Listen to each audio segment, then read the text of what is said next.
లేబర్రాళ్ళ పరిస్థితి ఇంత మధ్యలో ఒక చిగురు కనబడుచున్నది, ఒక చిగురు కనబడుచున్నది. ఆ చిగురు నీవు కావాలని దేవుడు కోరుతున్నాడా? ఆ చిగురు నీవు అవ్వాలని దేవుడు కోరుతున్నాడా? ఎప్పటికీ జీవము చచ్చిపోని ఒక జీవం, ఎప్పటికి ఎండిపోని ఒక జీవం, ఎప్పటికీ కుళ్ళిపోని ఒక జీవం మీలో ఉండాలని దేవుడు ఆశపడుతున్నాడు. నీ పట్ల దేవుని ప్రణాళిక అది.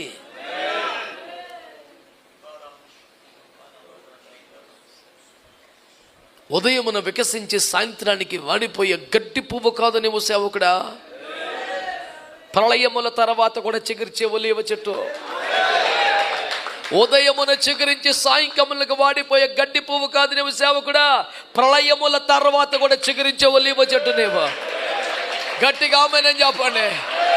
హల్లెలూయా, గట్టిగా హల్లెలూయా. దేవుడు నన్ను మరలా చిగురింపజేయుచున్నాడని చెప్పండి. దేవుడు నన్ను కుళ్ళిపోనివ్వడు.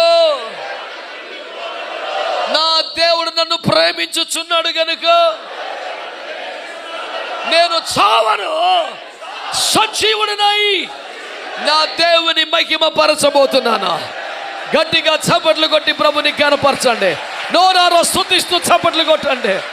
చిగురు పెట్టే కృప, చిగురింపజేసే కృప, మరలా బ్రతికించే కృప సమృద్ధిగా పరిశుద్ధాత్మ ఒక్కొక్కరికి నిశ్చయముగా ఇప్పుడే అనుగ్రహించునుగాక. హల్లెలూయా.